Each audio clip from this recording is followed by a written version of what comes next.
Giving someone their first kiss can be a great experience for both of you if you take it slow and put them at ease.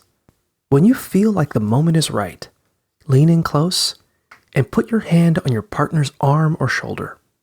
Say something like, "You look so beautiful right now.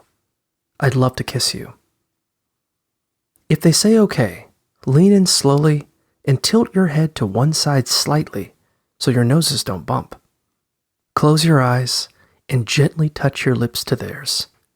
Keep it light and short and avoid making the kiss too intense since it's their first time.